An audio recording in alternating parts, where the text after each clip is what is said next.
Let's stand up and vote and take back this country now. Former Vice President Joe Biden. Get out and vote. The red wave is coming. President Donald Trump. We choose hope over fear, unity over division, science over fiction, truth over lies. We are going to keep on fighting. We are going to keep on winning, winning, winning. This is the most important election in the history of our country. The final presidential debate. Good evening. I'm Norah O'Donnell in the nation's capital with John Dickerson and Gayle King. In just a few minutes, the presidential candidates will face off for the final time. You're looking at live pictures from the debate hall at Belmont University in Nashville, Tennessee. CBS News Battleground Tracker polls show Joe Biden leading in nearly every one of the swing states that will determine the election, now just 12 days away. And we're seeing records broken already. Nearly 50 million Americans have voted, and that's more ballots cast before Election Day in 2016. It's a lot of people. This is President Trump's last opportunity to go face-to-face with a former vice president. As you remember, their second debate was canceled when Mr. Trump balked at a virtual format after he tested positive for COVID-19. Now, each candidate held an individual town hall 1 week ago. Both were tame affairs compared to that first meeting, which you can describe as an over-the-top slugfest, marred by insults and interruptions that left many wishing the organizers could simply just cut the microphones. So tonight, while one candidate is answering a direct question for 2 minutes, the other candidate's microphone will be muted. The moderator, NBC's Kristen Welker, has chosen 6 topics: fighting COVID-19, American families, race in America, climate change, national security, and leadership. Leading up to this debate, Biden prepared while he stayed in Delaware. The president held his debate prep in the spaces between multiple campaign rallies this week. There's so much at stake. We want to bring in Nicole Killian. She is inside the debate hall in Nashville. Good evening, Nicole. Good evening, Nora. The Biden campaign says the former vice president will use tonight as another opportunity to speak directly to the American people and lay out his agenda. They view this debate as a test of presidential temperament and say Biden is prepared for whatever comes his way. They do expect the president will go after Biden and his son Hunter, but they think that's going to backfire. Biden told reporters today he hopes the president plays by the rules. Nora? All right, let's bring in CBS's Paula Reed because she covers the White House and President Trump. Paula? Good evening, Nora. President Trump heads into tonight's debate with little formal preparation. He said this week, though, he insists that he gets plenty of practice by fielding questions from reporters nearly every day. A senior campaign official says the president will try to focus at least some of tonight's discussion on Biden's son Hunter. But many of his other advisors are encouraging the president to let his opponent speak more than he did last time in the hope that Biden will make some mistakes. Nora. All right, Paula Reed, we are just moments away. And John Dickerson, can anything that happens tonight change the trajectory of this race? Well, it's the last moment of the race that is guaranteed to have a huge viewership. If it can, tonight's the night. All right, let's listen now to the moderator. Good evening from Belmont University in Nashville, Tennessee. I'm Kristen Welker of NBC News, and I welcome you to the final 2020 presidential debate between President Donald J. Trump and former Vice President Joe Biden.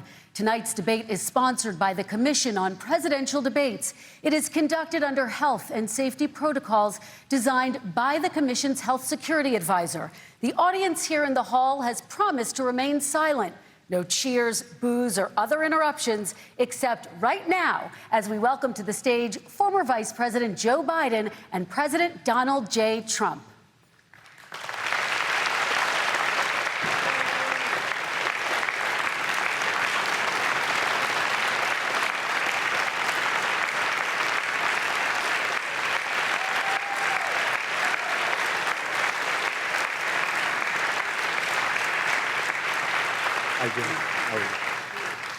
And I do want to say a very good evening to both of you. This debate will cover 6. Candidate will have 2 minutes uninterrupted to answer the debate. turn on their microphone only when it is their turn to answer, and the commission will turn it off exactly when the 2 minutes have expired. After that, both microphones will remain on, but on behalf of the voters, I'm going to ask you to please speak one at a time. The goal is for you to hear each other and for the American people to hear every word of what you both have to say. And so with that, if you're ready, let's start. And we will begin with the fight against the coronavirus. President Trump, the first question is for you. The country is heading into a dangerous new phase. More than 40,000 Americans are in the hospital tonight with COVID, including record numbers here in Tennessee. And since the two of you last shared a stage, 16,000 Americans have died from COVID.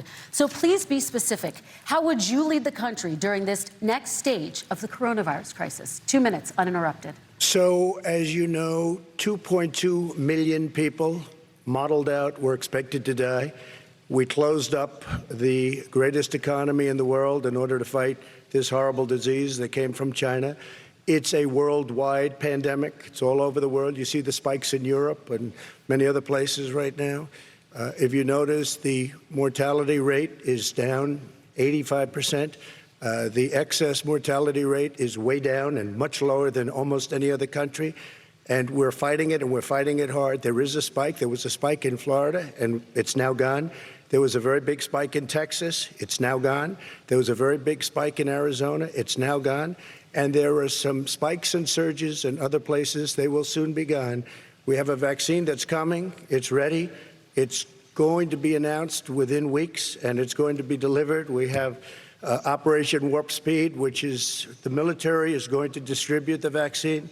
I can tell you from personal experience that I was in the hospital, I had it, and I got better. And I will tell you that I had something that they gave me, a therapeutic, I guess they would call it. Some people could say it was a cure.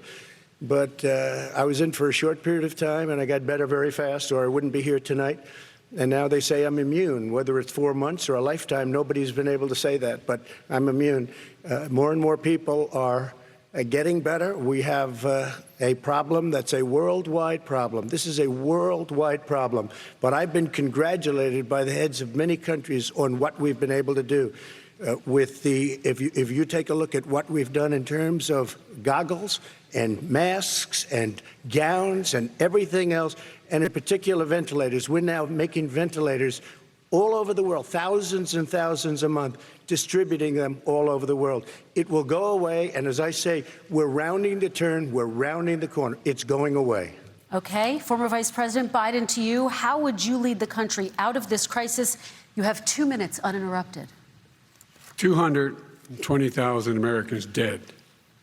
If you hear nothing else I say tonight, hear this. Anyone who's responsible for not taking control, in fact, not saying I take no responsibility initially, anyone who's responsible for that many deaths should not remain as President of the United States of America. We're in a situation where there are 1,000 deaths a day now, 1,000 deaths a day, and there are over 70,000 new cases per day.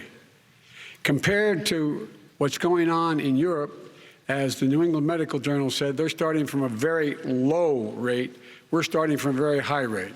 The expectation is we'll have another 200,000 Americans dead between now and the end of the year.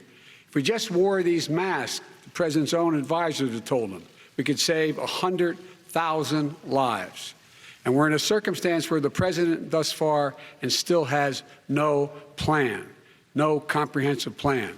What I would do is make sure we have everyone encouraged to wear a mask all the time. I would make sure we move in the direction of rapid testing, investing in rapid testing. I would make sure that we set up national standards as to how to open up schools and open up businesses so they can be safe and give them the wherewithal, the financial resources to be able to do that.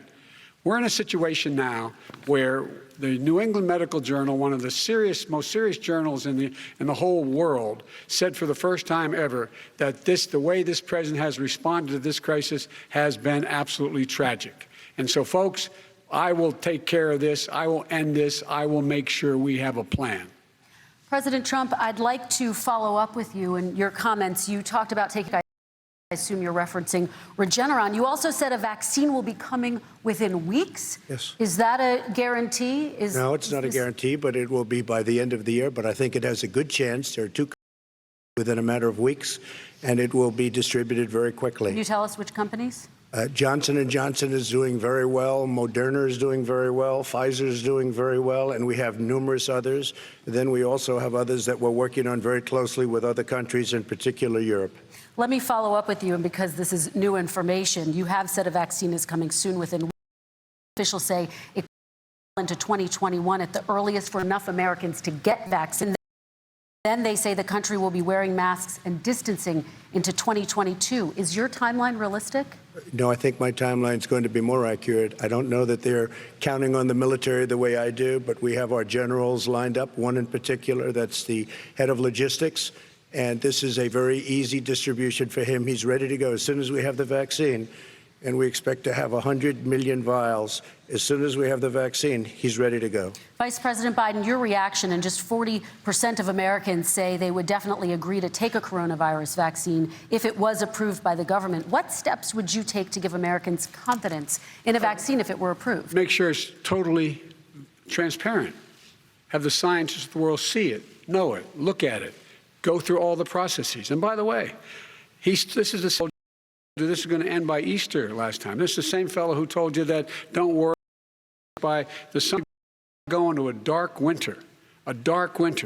And he has no clear plan, and there's no prospect that there's going to be a vaccine available for the majority of the American people before the middle of next year. President Trump, your reaction, he says you have no plan. I don't think we're going to have a dark winter at all. We're opening up our country. We've learned and studied and understand the disease, which we didn't at the beginning. When I closed and banned China from coming in heavily infected, and then ultimately Europe, but China was in January. Months later, he was saying I was xenophobic. I did it too soon. Now he's saying, oh, I should have, moved quicker. But he didn't move quicker. He was months behind me, many months behind me. And frankly, he ran the H1N1 swine flu. It was a total disaster, far less lethal. It was a total disaster. Had that had this kind of numbers, 700,000 people would be dead right now. But it was a far less lethal disease. Look, his own person who ran that for him, who, as chief of staff, said, it was catastrophic. It was horrible. We didn't know what we were doing. Now the company tells us how to do this. Also, everything that he said about the way every single move that he said we should make, that's what we've done. We've done all of it. But he was way behind us. Vice President Biden, your response. My response is he is xenophobic, but not because he shut down access from China. And he did it late after 40 countries had already done that. In addition to that, what he did, he made sure that we had 44 people that were in there in China trying to get to Wuhan to determine what exactly the source was. What did the president say in January? He said, no, he said, he's being transparent. The president of China is being transparent. We owe him a debt of gratitude. We have to thank him. And then what happened was we started talking about using the Defense Act to make sure we go out and get whatever is needed out there to protect people. And again, I go back to this. He had nothing. He did virtually nothing. And then he gets out of the hospital and he talks about, don't worry, it's all going to be over soon. Come on. There's not another serious scientist in the world who thinks it's going to be over soon. President Trump, your reaction? Say we're learning to live with it. We have no choice. We can't lock ourselves up in a basement like Joe does. He has the ability to lock himself up. I don't know. He's obviously made a lot of money someplace, but he's in a basement. He can't do that. As the president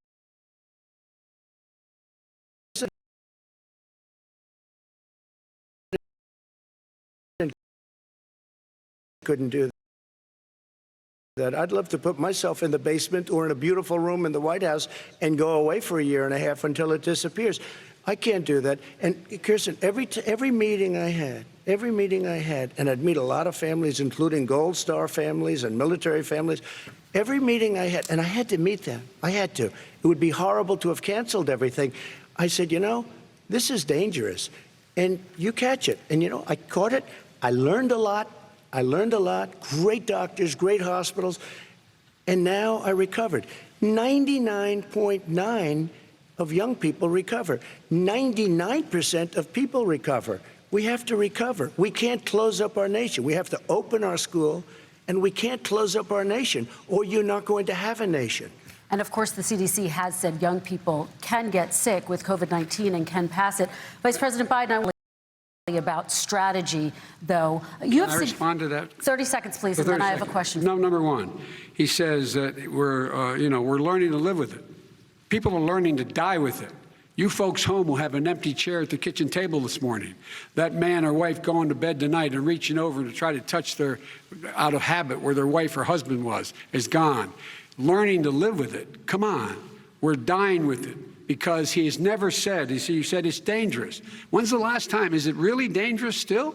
Are we dangerous? You tell the people it's dangerous now? What should they do about the danger? And you say, I take no responsibility. Let me talk about your two. Excuse me, I take full responsibility. It's not my fault that it came here. It's China's fault. And you know what? It's not Joe's fault that it came here either. It's China's fault. They kept it from going into the rest of China for the most part, but they didn't keep it from coming out to the world, including Europe and ourselves. Vice President Biden. The fact is that when we knew it was coming, when it hit, what happened? What did the president say? He said, don't worry, it's going to go away. Be gone by Easter. Don't worry. The warm weather. Don't worry. Maybe inject bleach. He said he was kidding when he said that, but a lot of people thought it was serious. A whole range of things the president has said. Even today, he thinks we are in control. We're about to lose 200,000 more people. President Trump. Look, perhaps just to finish this, I was kidding on that, but just to finish this, when I closed, he still closed. And that went on for months. Nancy Pelosi said the same thing. She was dancing on the streets in Chinatown in San Francisco. But when I closed, he said, this is a terrible thing, you're xenophobic. I think he called me racist even, and because I was closing it to China. Now he says I should have closed it earlier. It just, Joe, it doesn't work. I didn't say either of those things. You certainly did. You certainly did. I talked about a xenophobia in a different context. It wasn't about order to Chinese coming to the United States. All right, I want to talk about both of your different strategies to handling He thought this. I shouldn't have closed the border. Well, that's obvious. Do you want to respond to that quickly, Vice President No. Biden? Okay. Let's talk about your different strategies toward dealing with this. Mr. Vice President, you suggested you would support new shutdowns if scientists recommended it. What do you say to Americans who are fearful that the cost of shutdowns, the impact on the economy, the higher rates of hunger, depression, domestic and substance abuse outweighs the risk of exposure to the virus? What I would say is I'm going to shut down the virus, not the country.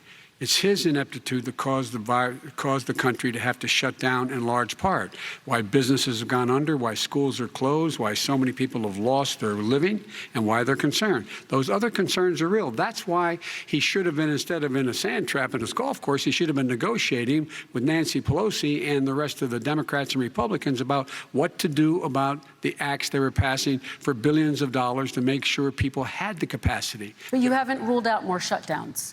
Well, no, I'm not shutting down the neighborhood, but there are, look, you need standards. The standard is if you have a reproduction rate in a community that's above a certain level, everybody says, slow up, more social distancing, do not open bars and do not open gymnasiums, do not open until you get this under control, under more control. But when you do open, give the people the capacity to be able to open and have the capacity to do it safely. For example, schools. Schools, they need a lot of money to open. They need to deal with ventilation systems. They need to deal with smaller classes, more teachers, more pods. And he's refused to support that money, or at least up to now. Let's talk about schools. President Trump, I think we have to respond, if I might. Please, and then I have a follow-up. Thank you, and I appreciate that.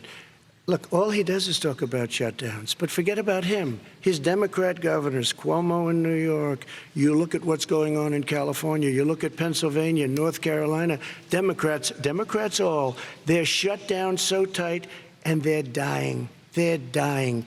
And he supports all these people. All he talks about is shutdowns. No, we're not going to shut down, and we have to open our schools. And it's like, as an example, I have a young son. He also tested positive. By the time I spoke to the doctor the second time, he was fine. It just went away. Young people.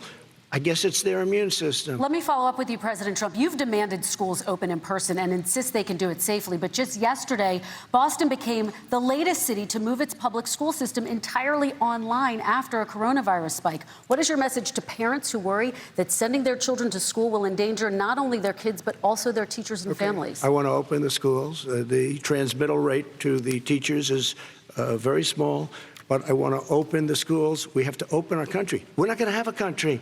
You can't do this. We can't keep this country closed. This is a massive country with a massive economy. People are losing their jobs. They're committing suicide. There's depression, alcohol, drugs, at a for abuse.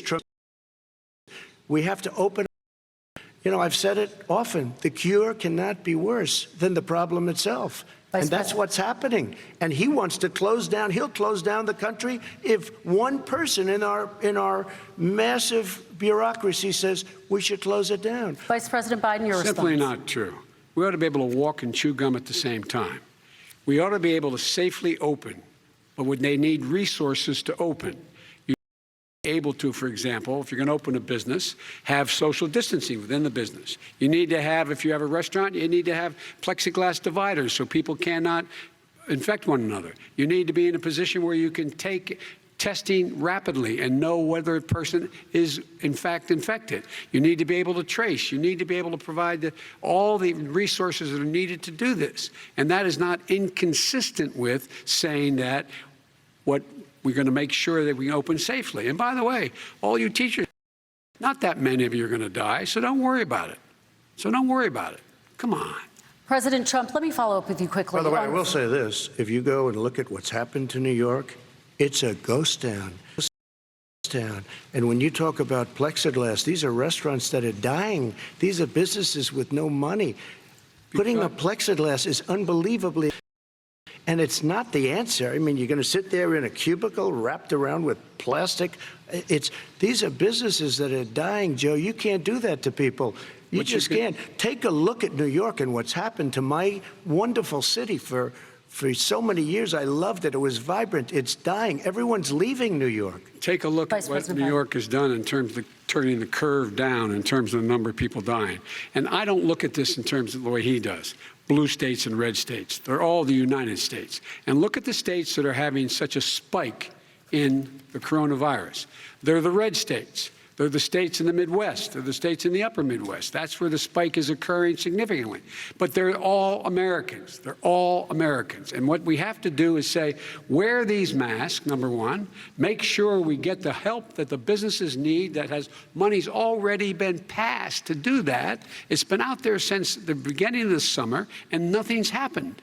President, New York has lost more than 40,000 people, 11,000 people in nursing homes. President Trump, what about... When you say spike, take a look at what's happening in Pennsylvania, where they've had it closed. Take a look at what's happening with your friend in Michigan, where her husband's the only one allowed to do anything. It's been like a prison. Now it was just ruled unconstitutional. Take a look at North Carolina. They're having spikes, and they've been closed. And they're getting killed financially. We can't let that happen, Joe. You can't let that happen. We have to open up. And we understand the disease. We have to protect our seniors. We have to protect our elderly. We have to protect especially our seniors with heart problems and diabetes problems. And we will protect them. We have the best testing in the world by far. That's why we have so many cases. Let me follow up with you before we move on to our next section. President Trump, this week you called Dr. Anthony Fauci, the nation's best-known infectious disease expert, quote, a disaster. You described him and other medical experts as, quote, idiots. If you're not listening to them, who are you listening to as you fight this? I'm listening to all of them, including Anthony. I get along very well with Anthony. But he did say, don't wear masks. He did say, as you know, this is not going to be a problem. I think he's a Democrat, but that's okay. He said, this is not going to be a problem. We are not going to have a problem at all. When Joe says that, I said, Anthony Fauci said, and others, and many others, and I'm not knocking him a lot. Nobody knew. Look, nobody knew what this thing was. Nobody knew where it was coming from, what it was. We've learned a lot. But Anthony said, don't wear masks. Now he wants to wear masks. Anthony also said, if you look back, exact words, here's his exact words. This is no problem. This is going to go away soon. So he's allowed to make mistakes. He happens to be a good person. Vice President Biden, your response quickly, and then we're going to move on to the next section. My response is that think about what the president knew in January and didn't tell the American people. He was told this was a serious virus that spread in the air, and it was much worse than the flu. He went on record and said to one of your colleagues, recorded, that in fact he knew how dangerous it was, but he didn't want to tell us. He didn't want to tell us because he didn't want us to panic. He didn't want us. Americans don't panic. He panicked. But guess what? In the meantime, we find out in the New York Times the other day that, in fact, his folks went to Wall Street and said this is a really dangerous thing. And a memo out of that meeting, not from his administration, but from some of the brokers, said sell short because we got to get moving. It's a dangerous problem. Well, this is I'm going to give you 30 seconds to respond, and then we're going to move on. I don't know. Somebody went to Wall Street. You're the one that takes all the money from Wall Street. I don't take it. You have raised a lot of money, tremendous amounts of money. And every time you raise money, deals are made, Joe. I could raise so much more money. As president and as somebody that knows most of those people, I could call the heads of Wall Street, the heads of every company in America. I would blow away every record, but I don't want to do that because it puts me in a bad position. And then you bring up Wall Street. You shouldn't be bringing up Wall Street because you're the one that takes the money from Wall Street, not me. I could blow away your records like you wouldn't believe. We don't need money. We have plenty of money. In fact, we beat Hillary Clinton with a tiny fraction of the money that she was able to. All right, gentlemen, we're going to move on. Don't tell me about Wall Street. Average contribution, $43. All right, we're going to move on to our next section, which is national security. And I do want to start with the security of our elections and some breaking news from overnight. Just last night, top intelligence officials confirmed again that both Russia and Iran are working to influence this election. Both countries have obtained U.S. voter registration information, these officials say, and Iran sent intimidating messages to Florida voters. This question goes to you, Mr. Vice President. What would you do to put an end to this threat? You have 2 minutes uninterrupted. I made it clear, and I ask everyone else to take the pledge. I made it clear that any country, no matter who it is, that interferes in American elections will pay a price. They will pay a price.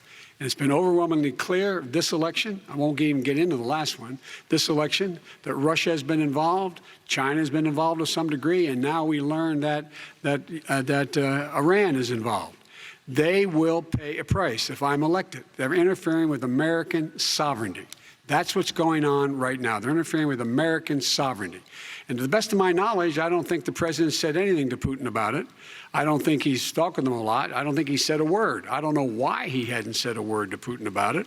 And I don't know what he has recently said, if anything, to the Iranians. My guess is he'd probably be more outspoken with regard to the Iranians. But the point is this, folks. We are in a situation where we have foreign countries trying to interfere in the outcome of our election. His own national security advisor told him that what is happening with his buddy, I will. His buddy, Rudy Giuliani, he's being used as a Russian pawn. He's being fed information that is Russian, that is not true. And then what happens? Nothing happens. And then you find out that everything that's going on here about Russia is wanting to make sure that I do not get elected the next president of the United States because they know I know them and they know me. I don't understand why this president is unwilling to take on Putin when he's actually paying bounties to kill American soldiers in Afghanistan, when he's engaged in activities that are trying to destabilize all of NATO. I don't know why he doesn't do it, but it's worth asking the question, why isn't that being done? Any country that interferes with us will, in fact, pay a price because they're affecting our sovereignty. President Trump, same question to you. Let me ask the question. You're going to have 2 minutes to respond. For 2 elections in a row now, there has been substantial interference from foreign adversaries. What would you do in your next term to put an end to this? 2 minutes uninterrupted. Well, let me respond to the first part, as Joe answered. Joe got $3.5 million from Russia, and it came through Putin because he was very friendly with the former mayor of Moscow, and it was the mayor of Moscow's wife. And you got $3.5 million. Your family got $3.5 million. And, you know, someday you're going to have to explain, why did you get $3.5? I never got any money from Russia. I don't get money from Russia. Now, about your thing last night, I knew all about that. And through John Ratcliffe, who is fantastic, DNI, he said, the one thing that's common to both of them They both want you to lose because there has been nobody tougher to Russia. Between the sanctions, nobody tougher than me on Russia. Between the sanctions, between all of what I've done with NATO, you know, I've got the NATO countries to put up an extra $130 billion, going to $420 billion a year. That's to guard against Russia. I sold, while he was selling pillows and sheets, I sold tank busters to Ukraine. There has been nobody tougher on Russia than Donald Trump. And I'll tell you, they were so bad. They took over the submarine port. You remember that very well. During your term, during you and Barack Obama, they took over a big part of what should have been Ukraine. You handed it to them, but you were getting a lot of money from Russia. They were paying you a lot of money, and they probably still are. But now, with what came out today, it's even worse. All of the emails, the horrible emails of the kind of money that you were raking in, you and your family. And Joe, you were vice president when some of this was happening, and it should have never happened. And I think you owe an explanation to the American people. Why is it? Somebody just had a news conference a little while ago who was essentially supposed to work with you and your family, but what he said was damning. And regardless of me, I think you have to clean it up and talk to the American people. Maybe you can do it right now. Vice President Biden, you may respond. In 30 Okay, straight seconds. here. And then I do want to follow up on the election security. I have not taken a penny from a foreign source ever in my life. We learned that this president paid 50 times the tax in China, has a secret bank account with China, does business in China, and in fact is talking about me taking money. I have not taken a single penny from any country whatsoever, ever. Number one. Number two, this is a president, I have released all of my tax returns, 22 years. Go look at them. 22 years of my tax return. You have not released a single solitary year of your tax return. What are you hiding? Why are you unwilling? The foreign countries are paying you a lot. Russia's paying you a lot. China's paying you a lot. And your hotels and all your businesses all around the country, all around the world. And China's building a new road to a new a golf course you have overseas. So what's going on here? Why don't release your tax return or stop talking about corruption? President Trump, your response. First of all, I called my accountants under audit. I'm going to release them as soon as we can. I want to do it, and it'll show how successful, how great this company.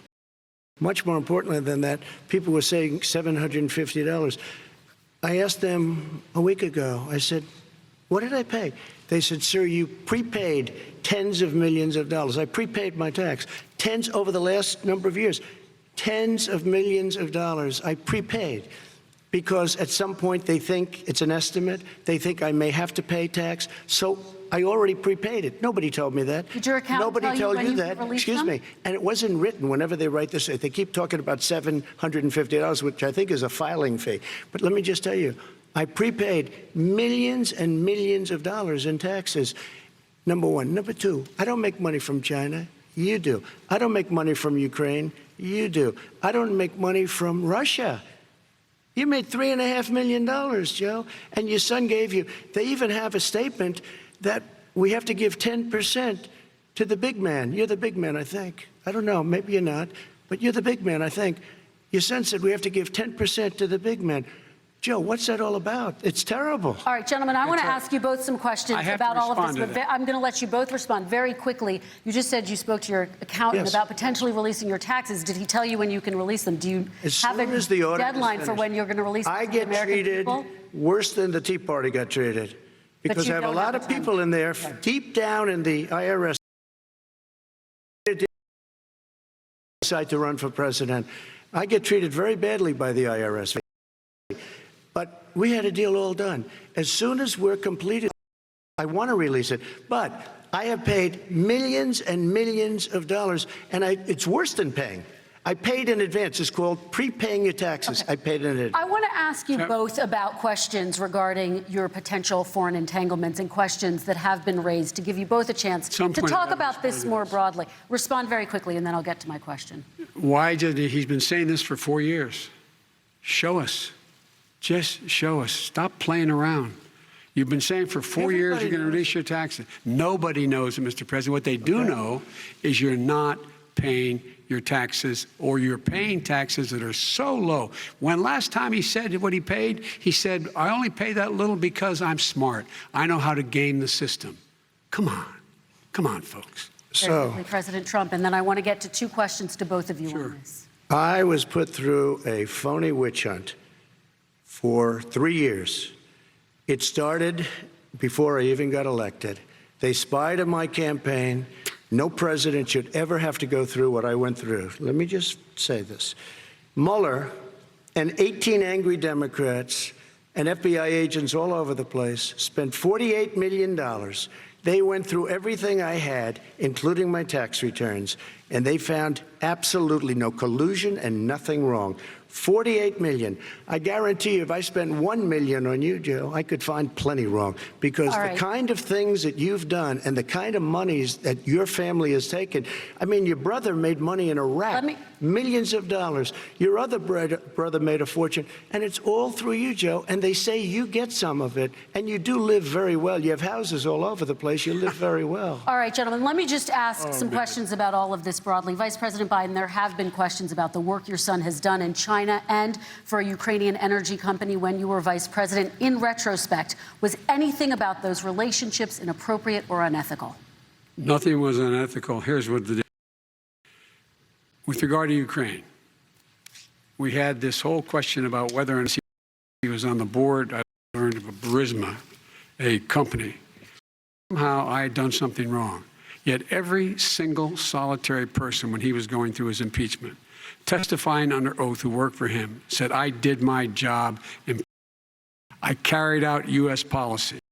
One single solitary thing was out of line. Not a single thing, number one. Number two, the guy who got in trouble in Ukraine was this guy trying to bribe the Ukrainian government to say something negative about me, which they would not do and did not do because it never, ever, ever happened. My son has not made money in terms of this thing about, what are you talking about, China. I have not had, the only guy made money from China is this guy. He's the only one. Nobody else has made money from China. President Trump, let me ask my question to you. But could I just, one thing? Very quickly. His son didn't have a job for a long time, was sadly no longer in the military service. I won't get into that. And he didn't have a job. As soon as he became vice president, Burisma, not the best reputation in the world. I hear they paid him $183,000 a month. Listen to this. $183, and they gave him a $3 million upfront payment. All right. And he had no energy. I'm going to let the vice president respond to that quickly, and then I need to get to a question to you. Very quickly. No basis for that. Everybody investigated that. No one said anything he did was wrong in Ukraine. Okay, President Trump, this is for you. Since you took office, you've never divested business. You've personally promoted your properties abroad. A report this week, which was referenced, does indicate that your company has a bank account in China. So how can voters know that you don't have any foreign conflicts of interest? I have many bank accounts, and they're all listed, and they're all over the place. I mean, I was a businessman doing business. The bank account you're referring to, which is, everybody knows about it, it's listed. The bank account was in 2013. That's when it was. It was closed in 2015, I believe. And then I decided, because I was thinking about doing a deal in China like millions of other people. I was thinking about it, and I decided I'm not going to do it. Didn't like it. I decided not to do it. Had an account to close it. Okay. And then, unlike him, where he's vice president and he does business, I then decided to run for president after that. That was before. So I closed it before I even ran for president, let alone became president. Big difference. He is the vice president of the United States, and his son, his brother, and his other brother are getting rich. They're like a vacuum cleaner. They're sucking up money every President Trump, place he thank you. goes. We do need to move on. I do want to ask you, Vice President Biden, about China. Let's talk about China more broadly. There have, of course, President Trump has said that they should pay for not being fully transparent in regards to the coronavirus. If you were president, would you make China pay? And please be specific. What would that look like? What I'd make China do is play by the international rules, not like he has done. He has caused the deficit of China to go up, not down, with China, up, not down. sure that in order to do business in China, you have to give all your intellectual property. You have to have a partner in China. It's 51%. We would not do that at all, number one. Number two, we're in a situation where China would have to play by the rules internationally as well. When I met with Xi, when I was still vice president, he said we're setting up air identification zones in the South China Sea. You can't fly through them. I said we're going to fly through them. We just flew B-52, B-1 bombers through it. We're not going to pay attention. They have to play by the rules. And what's he do? He embraces guys like the thugs like in North Korea and the Chinese president and Putin and others, and he pokes his finger in the eye of all of our allies. We make up we're 25% of the world's economy. To be of our friends with us saying to China, these are the rules. You play by them or you're going to pay the price for not paying by them economically. That's the way I will run it. And that's what we did in upholding steel tariffs and a range of president and vice president. Let's talk. Excuse me, no, I have to respond to that. Okay. Very quickly, and then we're going to move on to North Korea. With $1.5 billion from China to manage after spending and being in Air Force Two, number one. Number two, there's a very strong email talking about your family wanting to make $10 million reductions. President, China policy, though, what specifically what are you going to make China pay? You've said you're going to make them pay. China is paying. They're paying billions and billions. Gave $28 billion. I just gave $28 billion to our farmers. China, money. It's what? Taxpayer. No,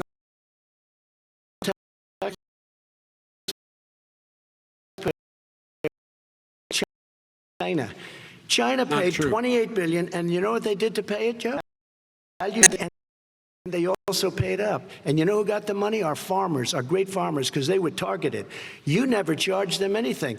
Also, I charged them 25% on dump because they were killing our steel industry. We were not going to have a steel industry. Okay. And now we have a steel industry. Okay, Vice President Biden, your response, please. My response is this isn't about, there's a reason why he's bringing up all this malarkey. He's for it. He doesn't want to. His family and my family. It's about your family. And your family's hurting. If you're making if you're a middle-class family, you're getting hurt right now. You're sitting at the kitchen table this morning deciding, well, we pay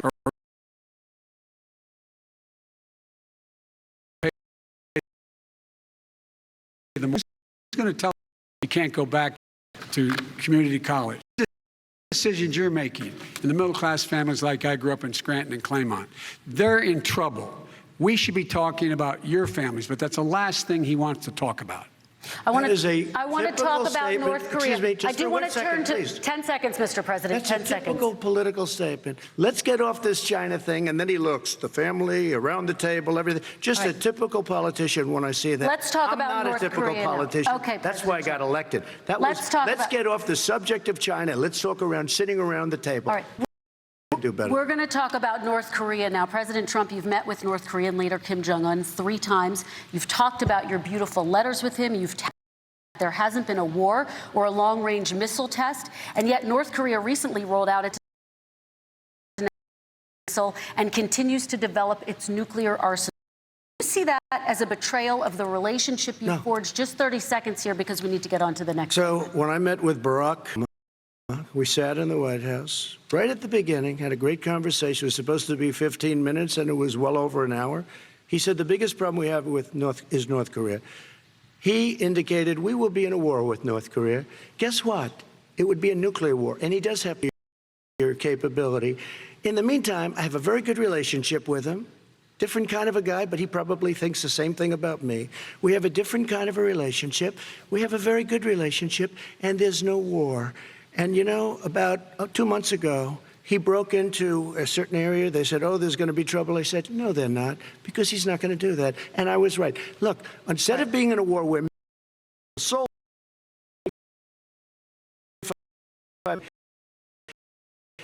millions, 32 million people in Seoul, millions of people would be President Biden, to you, North Korea conducted 4 nuclear tests under the Obama administration. Why do you think it's a threat right Because now? I'd make it clear, which we were making clear to China, that deal, because here's the I made it.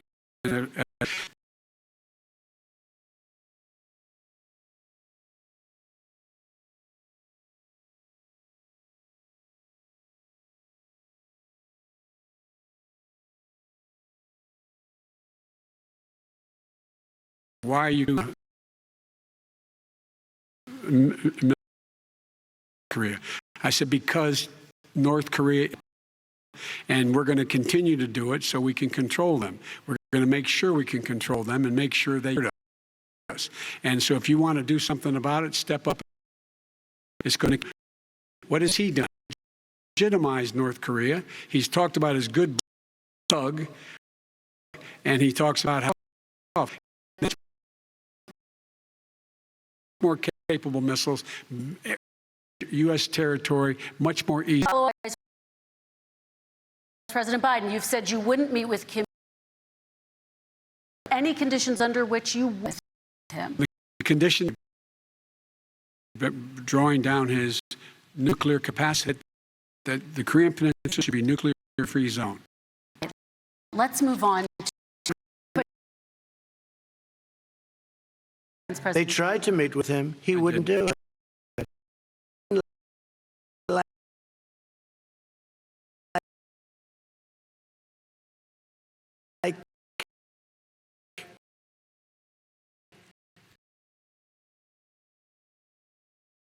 Okay, I got to give it a chance.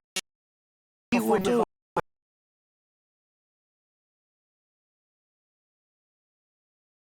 You know,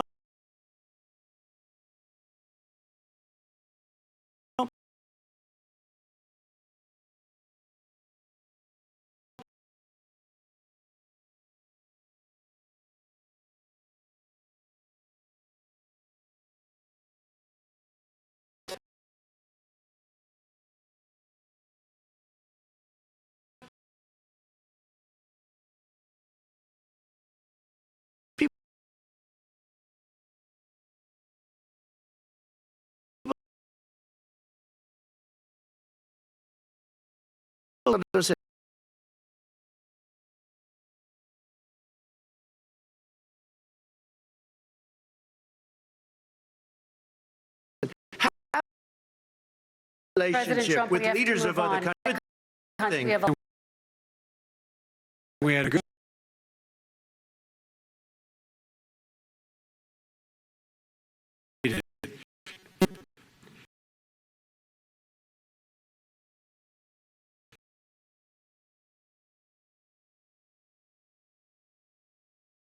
Reason meet with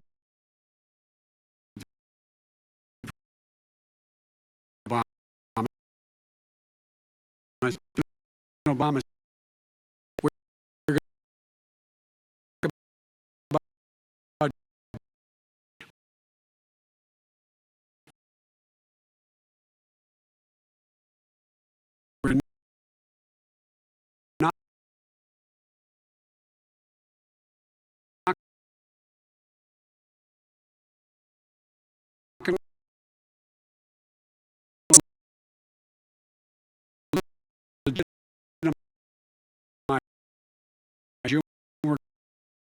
We're going to on you. That's why us. All right. Let's move on and talk about Kristen, President Trump. Okay, we do they need to move on. left me a mess. North Korea was a mess. We And need in to fact, move if on you so that remember we the can first get to 2 all or of 3 our months, questions tonight, there was a President very Trump. dangerous period of first 3 months before we sort of worked things out a little bit. Okay. It was a very, they left us a mess. And I would be, I think, the first to say it was the single big that. Okay, let's move on to American families and the economy. One of the issues that's most to them, healthcare. Today, there was a key vote on a new Justice Amy Coney Barrett. Her confirmation fight before Affordable Care Act. It's headed to the Supreme Court, and the administration, Mr. President, is advocating for the court to overturn it. If the Supreme Court does overturn that,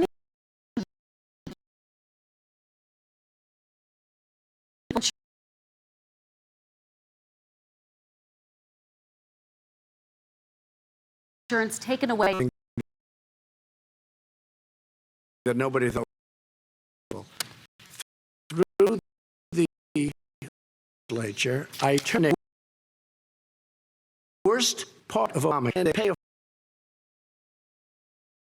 fortune for health insurance.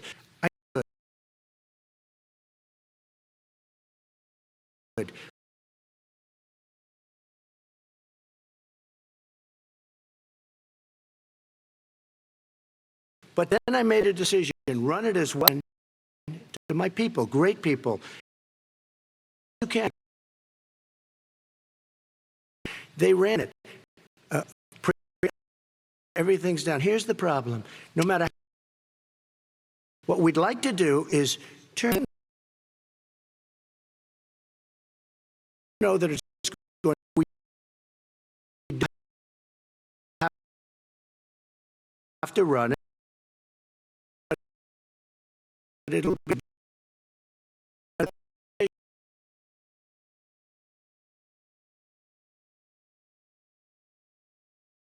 Always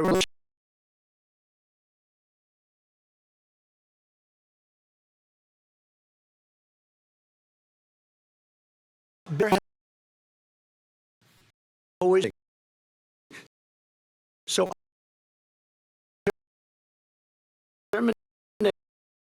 come up with here. There'd be many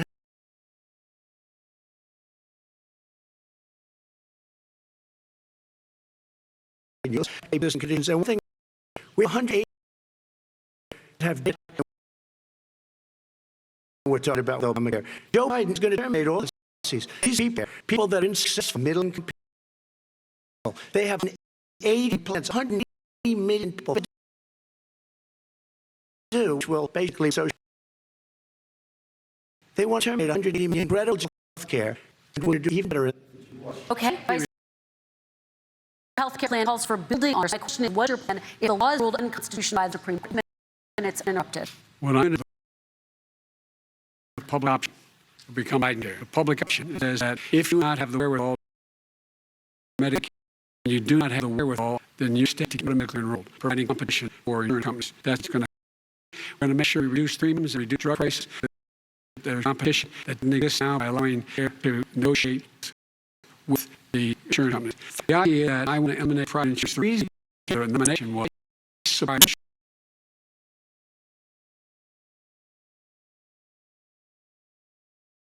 my player did there. They didn't lose their insurance. Lastly, we're sure we're in a situation that we actually protect pre-existing. There's no way he can protect pre-existing.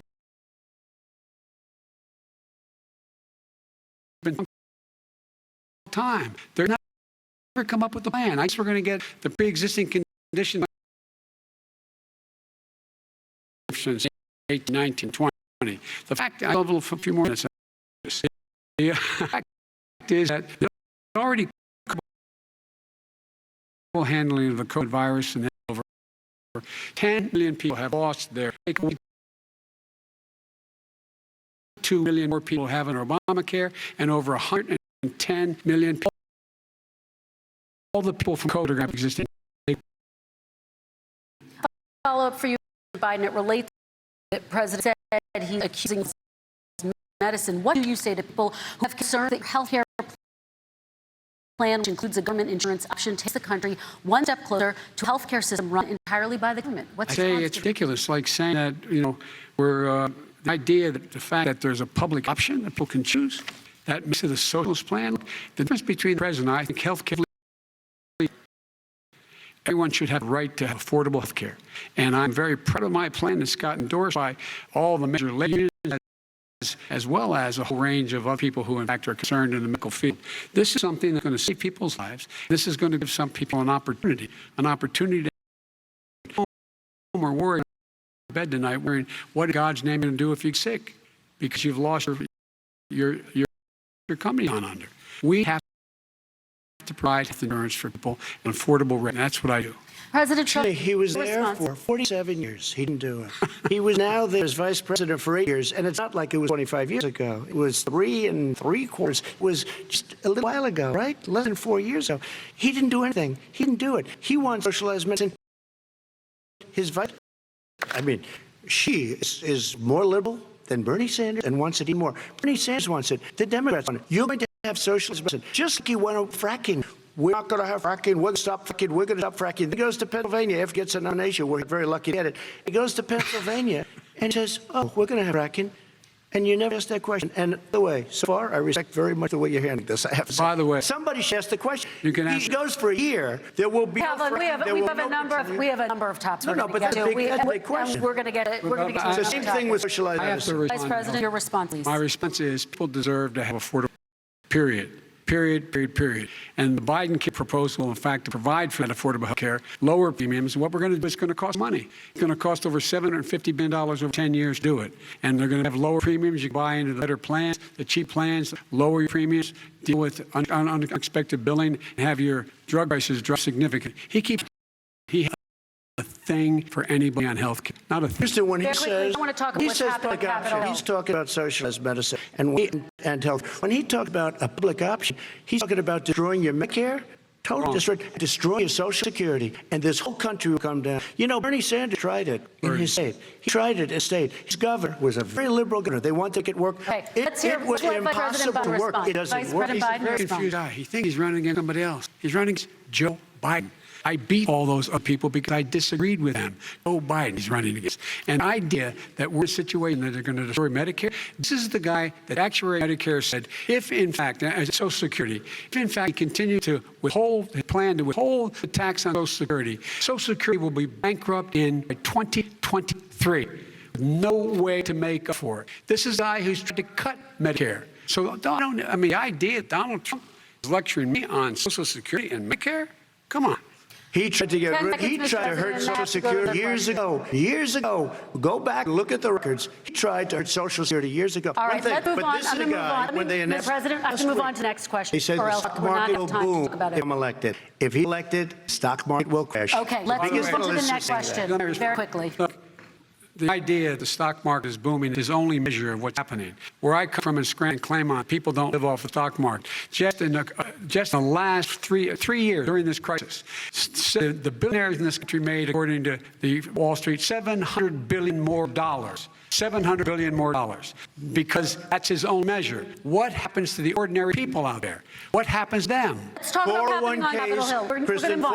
401ks are through the roof. We're going to move on. Stock are through the roof. He doesn't come from Scranton. That's like, he lived there for a short period of time before he knew we're it, going to move on to and the he next left. question. And the people of Pennsylvania Let me will move show on you to my that. next question, They Jim. understand. As of tonight, more than 12 million people are out of work, and as of tonight, 8 million more Americans have fallen into poverty. More families are going hungry every day. Those hit hardest are women and people of color.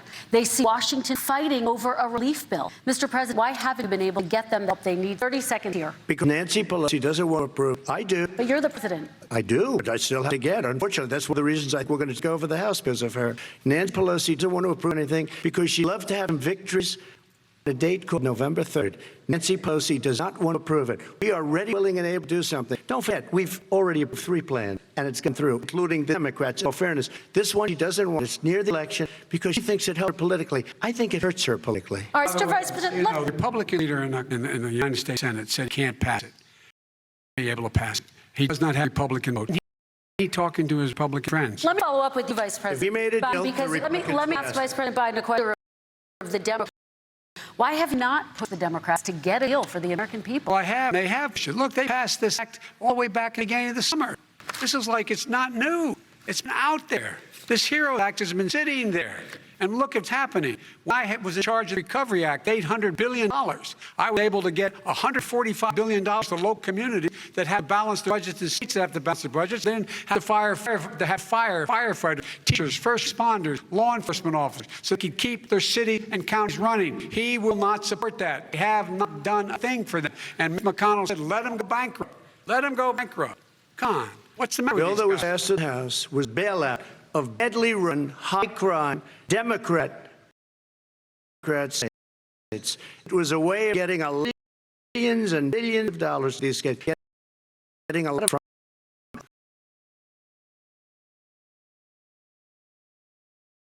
we were going to take care of everything for them. And what that does, I'd love to do it. I'd love to help them. But what that does, everybody all over the world is pouring into a country. We can't do it. This was a way of taking care of them. This was a way of spending on things that had nothing to do with COVID, as per your question. But it was really a big bailout for barely run Democrat cities and states. All right, If I get elected, I'm not going to run as a Democrat, but I'm going to be an American president. I don't see red states and blue states. I see as American, United States. And folks, every single, whether red or blue, cops, firefighters, first responders, because teachers, because they have to balance their budget. If founders are smart, they allow federal government deficit spend to compensate for the United States of America. I want to talk about the minimum wage, gentlemen. Mr. President, we are talking a lot about struggling small businesses, business owners these days. Do you think this is the right time to ask them to raise the minimum wage? You, of course, support a $15 minimum wage. I do, because I think one of the things we're going to have to do is we're going to have to bail them out, too. We'd be going under. They're not going to be able to make it back. They passed a package that allows us to be able to call PPP. Money supposed to help do everything from organize how they can deal with their business being open, say, schools, how they can make classrooms smaller, how they can hire more teachers, how they can put ventilation systems in. They need the help. The businesses as well as the schools need help. But these guys will not help them. It's not giving them any of the money. We're going to... Very quickly. Our small businesses by raising the minimum wage. That's not helping. I think it should be a state option. Alabama is different than New York. New York is different from Vermont. Every state is different. It should be a state option. You said very simply... It's very important. We have to help our small businesses. How are you helping your small businesses when you're forcing wages? What's going to happen, what's been proven to happen, is when you do that, these small businesses fire many of the employees. You said recently you consider raising the federal minimum wage to $15 an hour. You said recently you consider raising the federal minimum wage to $15 an hour. I would consider it to an extent, but what I really like, in a second administration, but not to a level that's going to put all these businesses out of business. Look, every places, they're all different. Some places, $50 is not so bad. In other places, other states, $50. Trump, thank you. Quick response, Vice President Biden. 2 jobs, 1 job, below poverty. People making $6 and $8 an hour. These first responders we all clap for as they come down the street because they've allowed us to make it. What's happening? They deserve a minimum wage, $15. Anything below that, put below the poverty level. And there's no evidence that when you raise minimum wage, businesses go out of business. That is simply not true. We're going to talk about immigration. We're going to talk about immigration now, gentlemen. And we're going to talk about families in this context. Your administration separated from their parents at the border, at least 4,000 kids. You've since reversed your zero tolerance. States can't. The parents of more than 500 children. How will these families ever be reunited? Children are brought here by coyotes and lots of bad people, cartels, and they're brought here, and they used to use them to get into our country. We now have as strong a border as we've ever had. We're over 400 miles brand new wall. You see the numbers, and we let people in, but they have to come in legally, and they come in through America. How will you reunite these kids with their families, Mr. President? They built cages. You know, they used to say, I built the cages, and they had a picture in a certain newspaper. And it was a picture of these horrible cages. And they said, look at the cages. President Trump built them. And it was determined they were built in 2014. That was him. They built cages. To reunite kids? Yes, working on it. We're trying very hard. But a lot of these kids come out without parents. They come over through cartels and through coyotes and through gangs. Vice President, let me bring you to this conversation. Quick response and another question to you. These 500-plus kids came with parents. They separated them at the border to make it a disincentive to come again with. Big, real tough. We're really strong. And guess what? They cannot, it's not coyotes that bring them over. Their parents were with them. They got separated from their parents. And it makes us a laughingstock and violates every notion of who we are as a nation. Let me ask you a follow-up question. They did it. We changed the policy. Your response to that? We did not. They built the cages. Who built the cages, Joe? Let's talk about what we're talking about. Let's talk about what we're talking about. What happened? Parents ripped, their kids were ripped from their arms and separated. And now they cannot find 500 of those parents, those kids alone. Nowhere to go. Nowhere to go. It's criminal. It's criminal. Let me ask you about this. They 10 went down, seconds, and then I need reporters, everything. They are so well taken care of. There are facilities that were so clean. But some of them have been reunited. But just one question.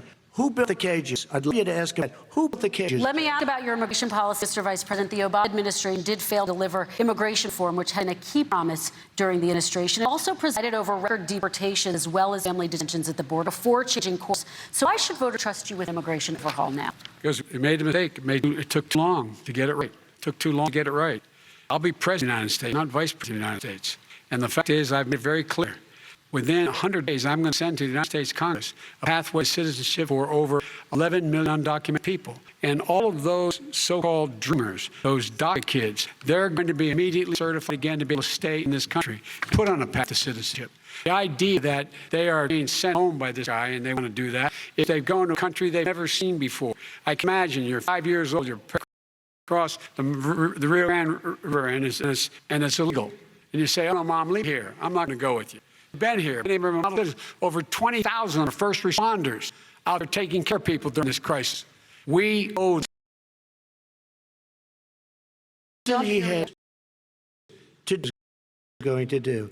And I've changed without having a specific. We got rid of catch and release. We got rid of a lot of horrible things they put in and they lived with. But he had 8 years he was vice president. He did nothing except build cages to keep children in. Vice President Biden, response. The catch and release. You know what he's talking about there? In fact, we had family came across and they were arrested. They, in fact, were given a date to show up for hearing. They were released. And guess what? They showed up. And this is the first president in the history of the United States of America that anybody seeking asylum has to do it in another country. That's never happened before in America. That's never happened before in America. You come to the United States and you make your case that I seek asylum based on the following premise, why I deserve it under American law. They're sitting in Swaller on the other side of the river. President Trump, respond. 30 seconds, and then we'll. It just shows that he has no understanding of immigration of the laws. Catch and release is a disaster. A murderer would come in, a rapist would come in, a very bad person would come in. We would take the name. We have to release them into our country. And then you say they come back. People come back. We have to send ICE out and Border Patrol out to find them. We would say, come back in 2 years, 3 years. We're going to give you a court case. You need Barry Mason. We're going to give you a court case. When you say they come back, they don't come back, Joe. They never come back. Only the really, I hate to say this, but those with lowest IQ, they might come back. Okay, President Trump, let's give Vice President Biden a chance to respond, and then we're going to move on to the next You don't know segment. the law, Joe. Vice President Biden, response. No, the law he's telling you is simply not true. Well, check it. out. They don't come back. Check it out. All right, let's move But on we to don't the worry next about it. They section. terminated it, so we don't worry about Let's it. move on to the next And yet section. 525 kids not know where in God's name they're going to be and lost their parents. Good. All right, let's talk about our next section, which is race in America. I want to talk about the way Black and brown Americans experience race in this country. Part of that experience is something called the talk. It happens regardless class and income. Parents who feel they have no choice but to prepare their children for the chance that they could be targeted, including by the police, for no reason other than the color of their skin. Mr. Vice President, in the next 2 minutes, I want you to speak directly to these families. Do you understand why these parents fear for their children? I do. You know, my daughter is a social worker, and she's written a lot about this. She has a graduate degree from the University of Pennsylvania social work. And you know, one of the reasons why I ended up working in the east side of Wilmington, Delaware, which is 90% African American, was to learn more about what was going on. I never had to tell my daughter, if she's pulled over, make sure she puts for a traffic stop, put both hands on top of the wheel and don't reach for the glove box because someone may shoot you. The black parent, no matter how wealthy or how poor they are, has to teach their child when you're walking down the street, don't have a hoodie on when you go across the street, making sure that you, in fact, if you get pulled over, just yes or no, sir, hands on top of the wheel, because you are, in fact, the victim, whether you're a person making $300,000, child of $300,000 a year person, or someone who's on food stamps. The fact of the matter is there is institutional racism in America. And we have always said, never lived up to it, that we hold these truths to self-evident. All men and women are created equal. But guess what? We have never ever lived up to it. We've always constantly been moving the needle further and further to inclusion, not exclusion. This is the first president to come along and says, that's the end of that. We're not going to do that anymore. We have to provide for economic opportunity, better education, better health care, better access to schooling, better access to opportunity to borrow money to start businesses. All the things we can do, and I've laid out a clear plan as how to do those things. Just to give people a shot. It's about accumulating the ability to have wealth as well as it is to be free from violence.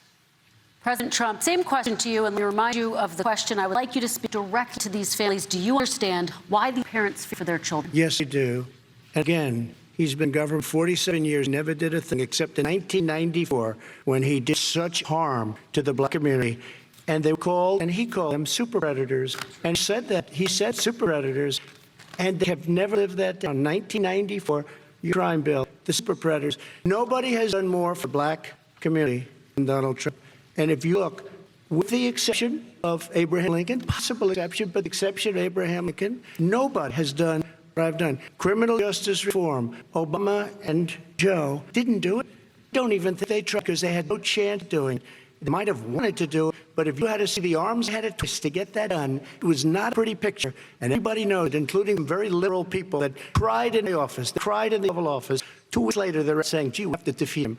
Criminal justice reform, prison reform, opportunity zones with Tim Scott, a great senator from South Carolina. He came in with this incredible idea for opportunity zones. It's one of the most successful programs. People don't talk about it. Tremendous investment has been made. Biggest beneficiary, the Black and Hispanic communities, and then historically Black colleges and universities. After 3 years of coming to the office, I love some of those guys. They were great. They came into the office. I said, what are you doing? After 3 years, I said, why do you keep me back? Because we have no funding. I said, you don't have to come back every year. We have to come back because President Obama would never give them long-term funding, and I did. 10-year long-term funding, and I gave them more money than they asked for because they said, I think you need more. And I said, the only bad part about this is I may never see you again because I got very friendly with them. They like me and I like them, but I saved it. Colleges and universities. Okay, we're going to talk about both of your records, but your response to that. My response to that is I never, ever said what he accused me of saying. The fact of the matter is, in 2000, though, after the crime bill had been in law for a while, this is the guy who said, the problem with the crime bill, there's not enough people in jail. There's not enough people in jail. And go on my website, get quote the date when he said it. Not enough people. He talked about marauding gangs, young gangs, and people who were going to maraud our cities. This is a guy who in the Central Park five innocent black kids continued to push for making sure that they got death penalty. None of them were guilty of the crimes they were suggested. Look, and talk about granted, he did in fact let 20 people, he commuted 20 people's sentences. We commuted over 1,000 people's sentences. Over 1,000. The very law he's talking about is a law that, in fact, initiated by Barack Obama. And secondly, we're in a situation here where the federal prison system was reduced by 38,000 people under our administration. And one of the things we should do, there should be no minimum mandatories in law. That's why I'm offering $20 billion to states to change their state laws to eliminate minimum mandatories and set up drug courts. No one should be going to jail because they have a drug problem. They should be going to rehabilitation, not to jail. We'd fundamentally change the system, and that's what I'm going to do. But why didn't he do it 4 years ago? Why didn't you do that 4 years ago? Even less than that. Why didn't you? You were vice president. You keep talking about all these things you're going to do. You're going to do this. You were there just a short time ago, and you guys did nothing.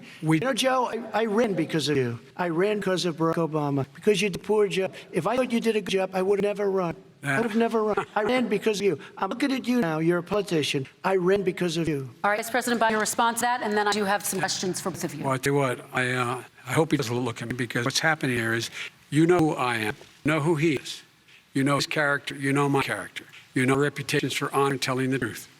I am anxious to have this race. I am anxious to see this take place. I am the character of the country on the ballot. Our character is a ballot. Look at us closely. Let me ask some follow-up, please. Respond, and then we're going to have follow-up If this is true about Russia, Ukraine, China, other countries, Iraq, if this is true, then he's a corrupt politician. So don't give me stuff about how you're this innocent baby. Joe, they're calling you a corrupt politician. Nobody. I want to stay on the issue of race. We're talking about the issue. From hell. President Trump, Nobody. we're talking about race right now, and I do want to stay on the issue of race. President Trump, And I have to respond to that, because look, there are 50 former national intelligence folks who said that what he's accusing me of is a Russian plant. They have said that this has all the five former heads of the CIA, both parties. So what he's saying is a bunch of garbage. Nobody believes it except his and his good friend Rudy Giuliani. You mean the laptop is now another Russia host? That's exactly what. This is where he's going. The laptop is Russia. Gentlemen, Russia. I want to stay on the issue of race. You okay? have to be kidding. Here we go again with the Russia. We're going to continue on the issue of race. Mr. President, you've described Black Lives Matter movement as a symbol of hate. You've shared a video of a man chanting white power to millions of your supporters. You've said that Black professional athletes exercising their First Amendment rights should be fired. What do you say to Americans who say that kind of language from a president is contributing to a climate of hate and racial strife? Well, you understand, the first time I ever heard of Black Lives Matter, they were chanting pigs in a blanket, talking about police. Pigs, talking about our police. Pigs in a blanket, frying like bacon. I said, that's a horrible thing. And we're marching down the street. And that was my first glimpse of Black Lives Matter. I thought it was a terrible thing. As far as my relationships with all people. I think I have great relationships with all people. I am the least racist person in this room. Well, what do you say to Americans who are concerned by that rhetoric? I don't know. and by I mean, the I don't know videos? what to say. I got criminal justice reform done, and prison reform, and opportunity zones. I take care of black colleges and universities. I don't know what to say. They can say anything. I mean, they can say anything. It makes me sad because I am the least racist person. I can't even see the audience because it's so dark. But I don't care who's in the audience. I'm the least racist person in this room. Okay, Vice President Biden, let me ask you very quickly, and then I have a follow-up question for you. Abraham Lincoln was one of the most racist presidents we've had in modern history. He pours fuel on every single racist fire. Every single one. Started off his campaign coming down the escalator saying he's get rid of those Mexican rapists. He banned Muslims because they're Muslims. He has moved around and made everything worse across the board. He says about the poor boys. Last time we were on stage here, he said, tell them to stand down and stand ready. Come on. This guy has dog whistle about as big as a foghorn. President Trump, I'm going to give you 10 seconds to respond, and then I have a follow-up. He made a reference to Abraham Lincoln. Where did that come in? I mean, You said where did Abraham that, No, Lincoln. where did that? No. You said- I said not since Abraham Lincoln has anybody done what I've done to the black community. And I'm I saying- didn't say I'm Abraham Lincoln. I said not since Abraham Lincoln has anybody done what I've done to the black community. No, you've done nothing other than the crime bill, which put Oh, God. tens of thousands of black men, mostly in jail. All right, You know what? They ask remember it President because if you look at Biden a what's question. happening with the voting right now, Let me they ask Vice remember. President They Biden treated them about- very, very bad. Just take a look at what's happening out there. Vice President Biden, let me give you a chance to respond within this context. 9 bills that you supported in the 80s and 90s contributed to the incarceration of tens of thousands of young black men who had small amounts of drugs in their possession. They are sons, their brothers, their fathers, their uncles, whose families are still to this day, some of them suffering the consequences. So to those families, why should they vote for you? One of the things is in the 80s, we passed 100%, all 100 senators voted for it, a bill on drugs and how to deal with drugs. It was a mistake. I've been trying to change the Senate, particularly the portion of cocaine. That's why I've been arguing that, in fact, we should not send anyone to jail for a pure drug offense. They should be going into treatment across the board. That's what we should be spending money. That's why sub-drug courts, which were never funded by Republican friends, they should not go into jail for a drug or an alcohol problem. They should be going into treatment.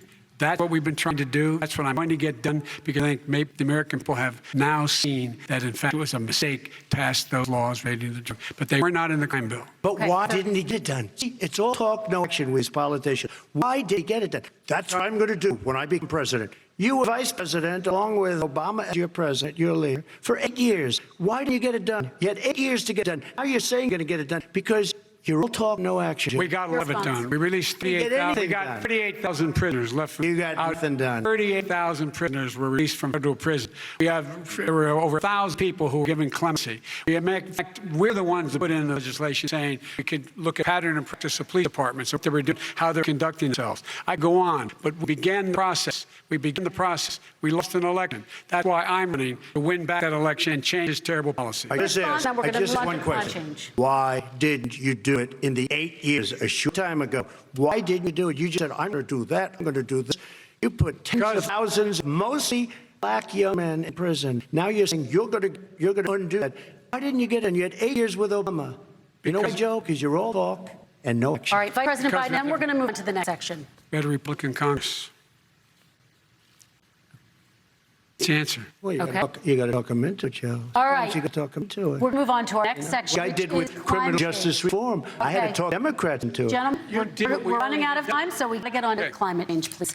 You both have very different visions on climate change. President Trump, you say that environmental regulations have hurt jobs in the energy sector. Vice President Biden, you have said you see addressing climate change as an opportunity to create new jobs. For each of you, how would you both combat climate change and support job growth at the same time? Starting with you, President Trump, you have 2 minutes uninterrupted. So we have the Trillion Trees program. We have so many different programs. I do love the environment, but what I want is the cleanest, crystal clear water, the cleanest air. We have the best, lowest number in carbon emission, which is a standard that I notice Obama goes with all the time. Not Joe. I haven't heard Joe use the term because I'm not sure he knows what it represents or means, but I have heard Obama use it. And we have the best carbon emission numbers we've had in 35 years. Under this administration, we are working so well with industry, but here's what we can't do. Look at China, how filthy it is. Look at Russia. Look at India. It's filthy. The air is filthy. The Paris Accord took us out because we were going to have to spend trillions of dollars, and we were treated very unfairly. When they put us in there, they did us a great disservice. They were going to take away our businesses. I will not sacrifice tens of millions of jobs, thousands and thousands of companies because of the Paris Accord. It was so unfair. China doesn't kick in until 2030. Russia goes back to low standard, and we kicked in right away. It would destroy our businesses. So, you ready? We have done an incredible job environmentally. We have cleanest air, the cleanest water, and the best carbon emission standards we've seen in many, many years. Vice President We Biden. haven't destroyed our industries. Vice President Biden, 2 minutes to you, uninterrupted. Climate change, climate warming, global warming is an existential threat to humanity. We have a moral obligation to deal with it. And we're told by all the leading scientists in the world we don't have much time. We're going to pass a point of no return within the next 8 to 10 years. 4 years, this man eliminating all the regulations that were put in by us to clean up the climate, to clean up, to limit limit emissions, will put us in a position where we're in real trouble. Here's where we have a great opportunity. I was able to get both all the environmental organizations as well as labor, the people worried about jobs, to support my climate plan. Because what it does will create millions of new, good-paying jobs. We're going to invest in, for example, 50,000 charging stations on our highways so we can own the electric car market of the future. In the meantime, China is doing that. We're going to be in a position where we're going to see to it that we're going to take 4 million existing buildings and 2 million existing homes and retrofit them so they don't leak as much energy, saving hundreds of millions of barrels of oil in the process and creating a significant number of jobs. And by the way, the whole idea of what this is all going to do, it's going to create millions of jobs, and it's going to clean the environment. Our health and our jobs are at stake. That's what's happening. And what right now, by the way, Wall Street firms indicate that my plan will in fact create 18.6 million jobs, 7 million more than his, from Wall Street, and I'll create $1 trillion more in economic growth than his proposal does. Not on climate, just on the economy. President Trump. They came out and said very strongly, $6,500 will be taken away from families under his plan. That is plan an economic disaster. If you look at what he wants to do, if you look at his plan, his environmental plan, you know who developed it? AOC plus 3. They know nothing about the climate.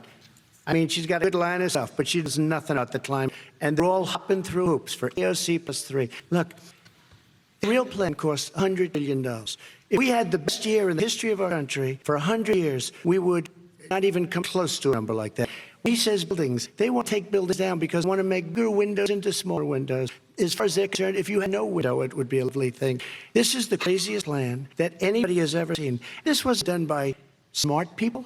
This wasn't done by frankly, I don't even know how it can be good politically. They want to spend $100 trillion. That's the real number. He's trying to say 6.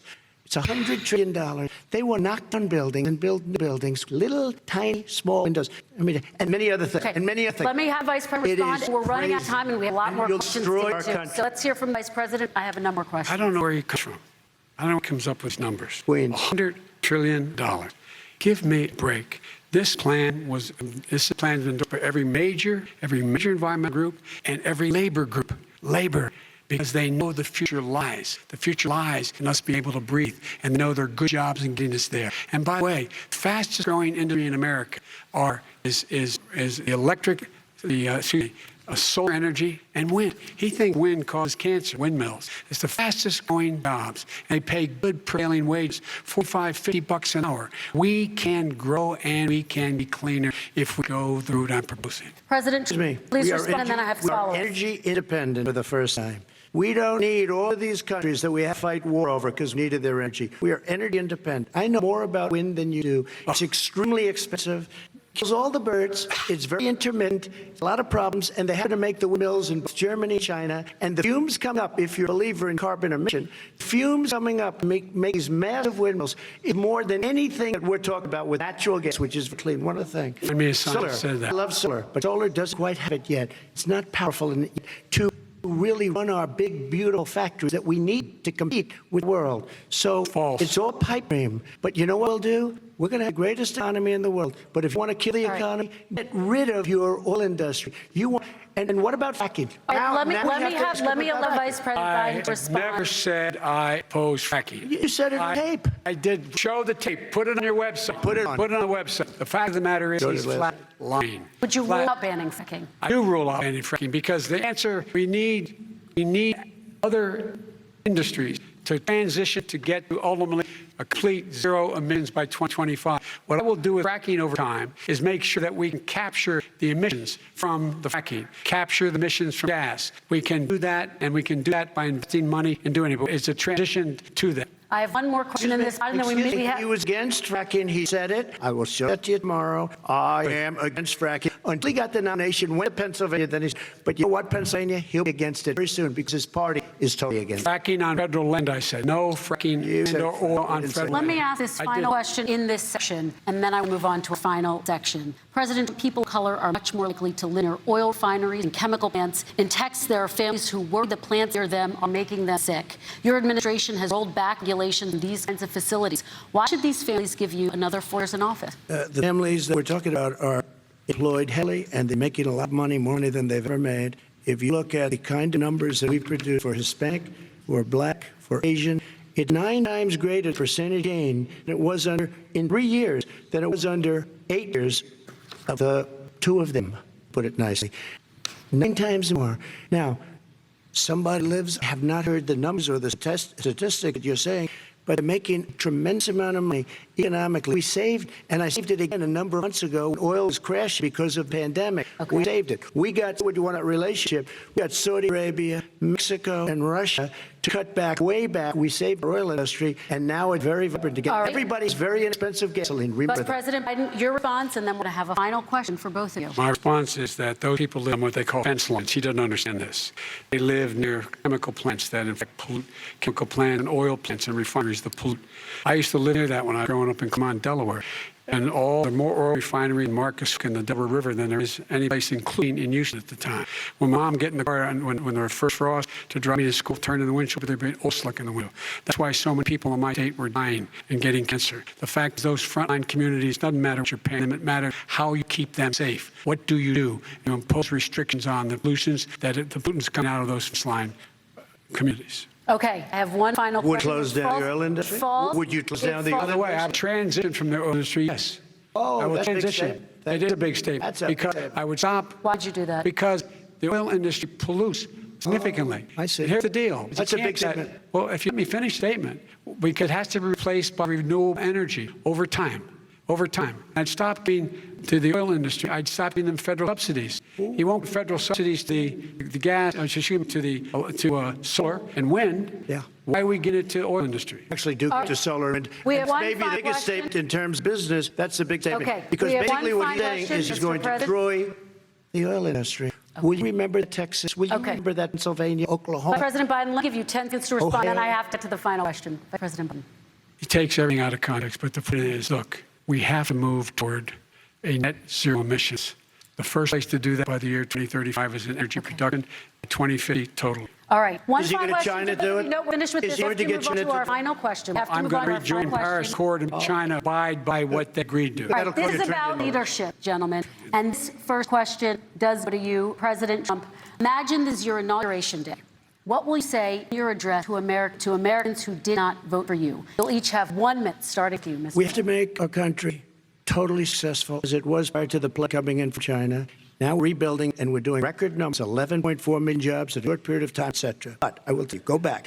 Before the leg came in, just before, I was getting calls from people that were not normally people that would call me. They want to get together. We had best Black unemployment numbers in the history of our country. Hispanic, women, Asian, people with diplomas, MIT graduates, #1 in the class. Everybody had the best numbers. And you know what? The other side wanted to get together. They wanted to unify. Success is going to bring us together. We are on the road to success. But I'm cutting taxes, and he wants to raise everybody's taxes, and wants to put regulations on everything. He will kill it. If he gets in, you have a depression, the likes of which you've never seen. Your 401ks will go to hell, and it'll be a very, very sad day for this country. All right. Vice President Biden, same question to you. What will you say during your inaugural address to Americans who did not vote for you? I will say, an American president, represent all of you, whether you voted for me or against me. I'm going to make sure that you represent I'm going to give you hope. We're going to move. We're going to choose science over fiction.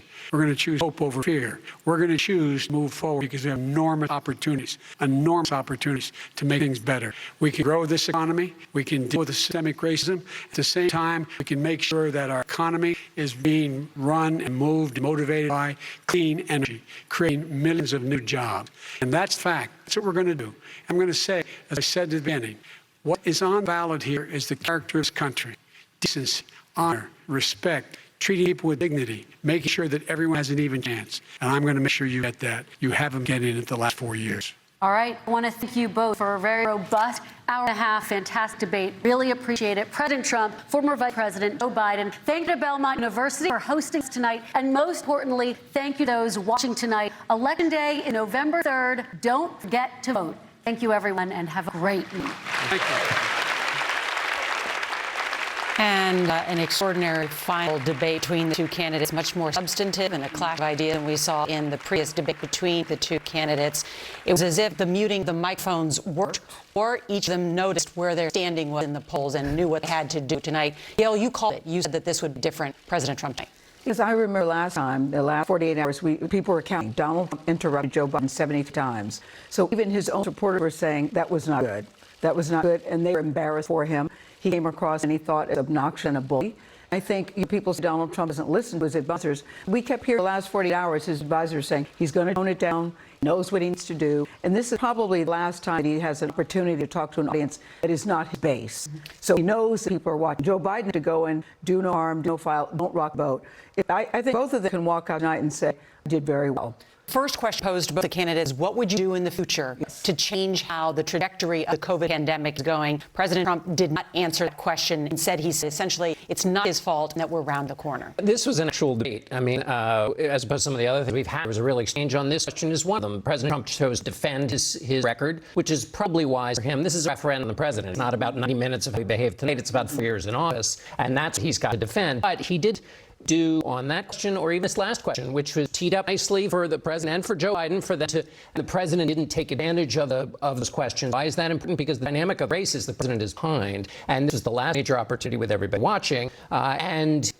He did more than just adequate. He needed to do something to change the dynamic of the race, and I don't think there was anything in tonight to change the dynamic of the race. Although there were really interesting exchanges, both on COVID, the question of what to do, small business, minimum wage, North Korea, health care, the Obamacare versus the president's yet to be announced, long delayed plan on care. So there's quite a lot of substance. John, do you think either one of them changed the dynamic of the race? I was for both Biden supporters and Trump supporters. I would think my candidate did very well tonight in terms of addressing. I know there were many times Donald Trump didn't answer the question, but I think because the last one was so off the rails, the fact that it was civil, I think, was a win. Well, win. What political scientists will say is, unless there's a major gaffe, or for example, the way the president behaved in the first one, the polls don't change. If the polls don't change, Joe Biden is in better shape, because if this race is a referendum on the president's handling of COVID, which a lot of people think it is, the president gets very low marks on that. He did nothing tonight to argue the future, because this future is going well into next year, and it has issues that are health-related. Also, the economy doesn't get fixed until COVID gets fixed. Well, he's saying he did a good job in COVID. And the numbers are rising. The rebuttal to anything the president says about COVID comes in the next report on number of cases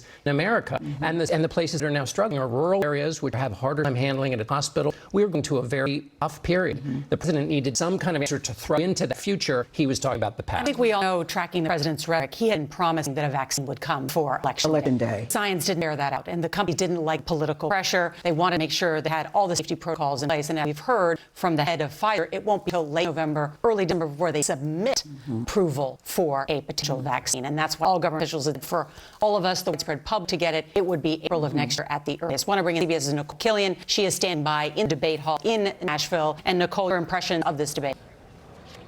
Well, I can tell you the Biden campaign is very pleased with former Vice President's performance. They feel that they put the president on the defensive, particularly in the instance where he brought up the president at Texas, one telling me that he flipped the script on the president. The campaign also doesn't feel that the president's performance tonight changes the trajectory of the race, even if it did take on a softer tone. A few other key takeaways. The former vice president, clearly trying to make the argument that the president failed the American public on the pandemic. He also didn't take the bait when the president tried to challenge him. And then lastly, making that quintessential argument at the end that he would be an American president for all, trying to appeal to a broad swath of voters. Nora? Nicole Killian, thank you. CBS's Paul Reed is at the White House, and we saw the president tonight. While he did not interrupt as much as he did in the previous debate, he was on the offense. He was, and we will fact check him later on in the broadcast, and he also made it personal about Biden's family.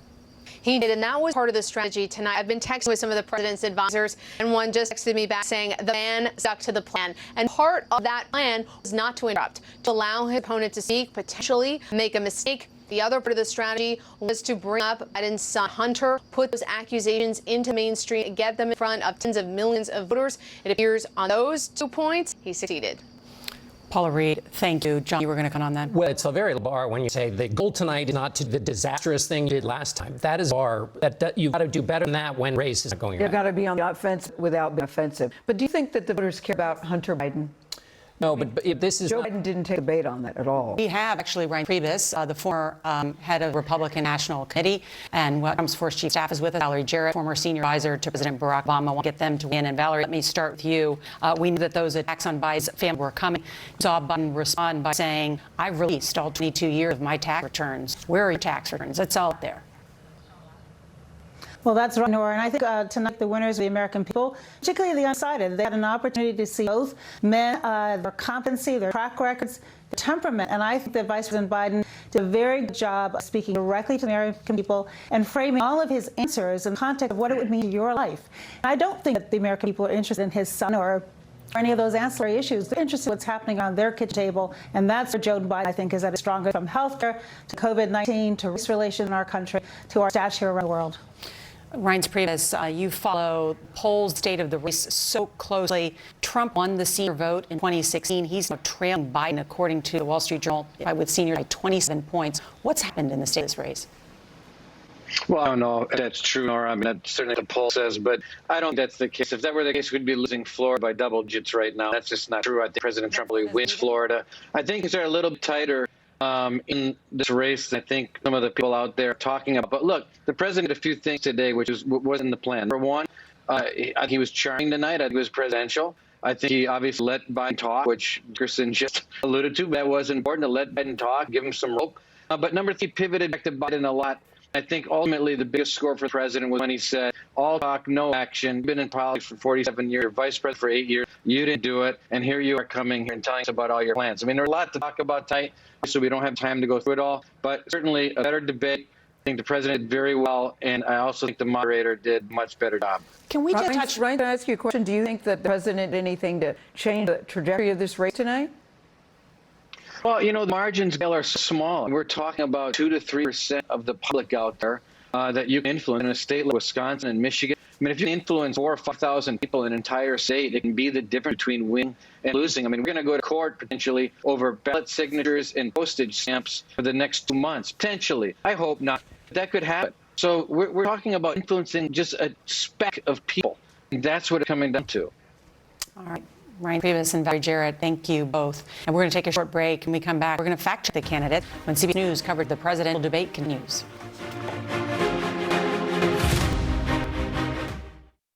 I think I'm simply facility. You can blindfold. But I would recommend. Anyone can do it in less than 30 minutes. Welcome to SimSafe. No tools or wiring needed, and voice prompts guide you. Motion sensor detect. Well, that was easy.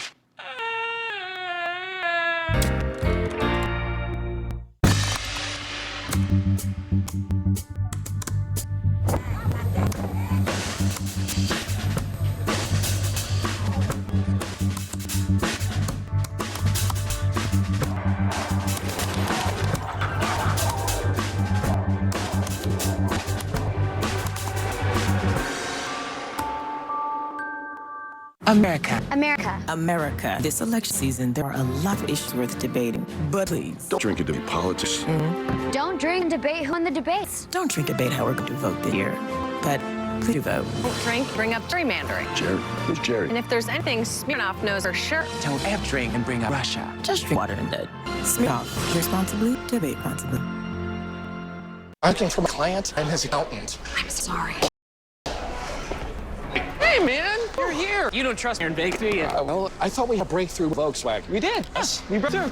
That's the Volkswagen? That's the passport. Wow. Belts.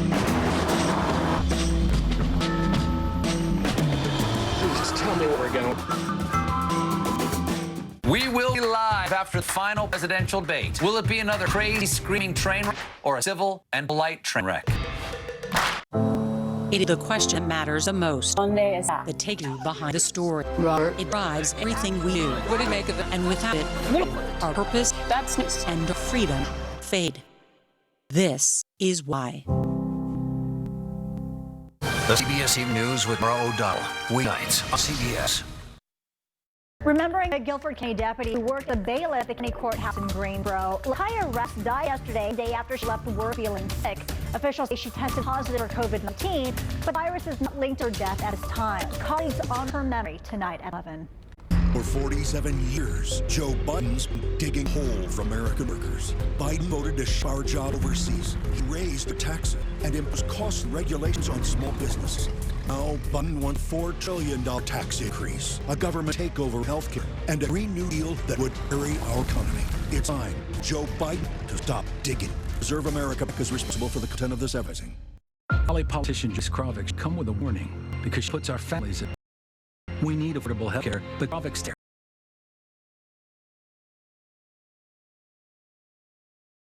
And even Kravik opposes Governor Cooper's plan to expend over 600,000 North Carolinians, including coverage for thousands of veterans. Warren, Joyce Kravik sold out to big insurance and put our families in danger. You're more than just a number. That's why Cigna Medicare Advantage plans treat you like a whole person, body and mind. You get medical, dental, vision, and prescriptions all in one plan and pay no monthly premium. Learn more with free Medicare Advantage guide. Don't wait, get a flexible, affordable Cigna Medicare Advantage plan. Go to CignaMedicare.com. Time for the fact check. Let's bring CBS News Chief Washington correspondent Mayor Garrett. We have three for you, Nora. Let's start with the first one. The President Trump said will go away, referring to coronavirus. Rounding the corner, it's going away. We rate that as false, and here's why. Coronavirus cases are currently increasing in at least 34 states. Hospitalizations rising in 37 states. Here's a key statistic that backs us up on false assertion. The U.S. is averaging 59,000 cases per day, according to the New York Times database. That is most, a daily average, since August. Next one. President Trump said they spied on my campaign. The implication being President Obama, Vice President Biden was in the Obama-Biden White House. Both the Senate Committee on Intelligence and the Department of Justice Inspector General report that's not true. That's why I rate this as false. A lot of chapter and verse to this, and people will say about Carter Page. Yes, it was surveillance of Carter Page that has been wrongly criticized, even by Inspector General, who was not a significant player any time in the Trump campaign. The third one deals with former Vice President Biden's assertion Obama Biden administration did not have a policy of separating families. We rate that as true. We were separated in rare instances to protect children or if those that their parents were identified to be criminals or threats to the children, but it was not a systemic policy as it was with the Trump administration, an outgrowth of their zero tolerance policy on the border, nor you saw some of those facilities the Trump administration contacted with. That's why we rate the assertion by Vice President Biden that there was no policy to separate families as true. Very helpful. All right, we're back with some final thoughts, including Trump's statement on the least racist person in this room. We'll be back.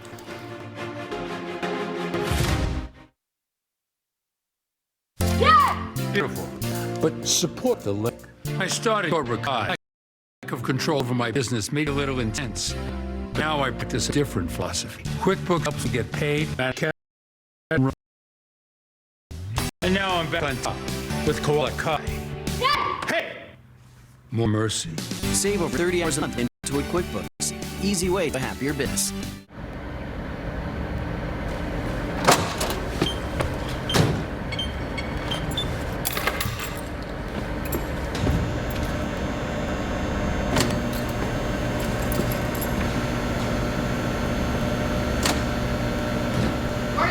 Good morning.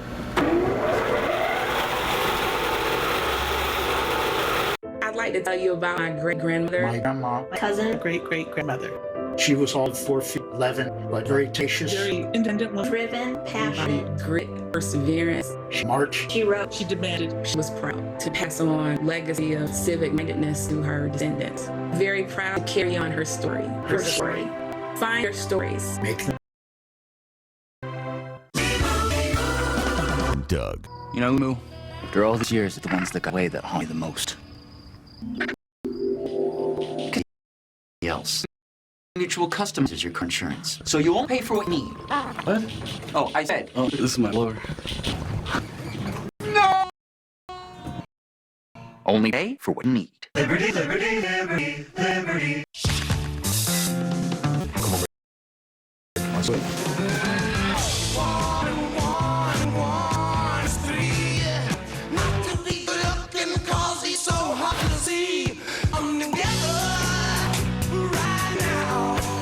Let's hit it now. Let's hit it now. This is gonna be fun. It was the way.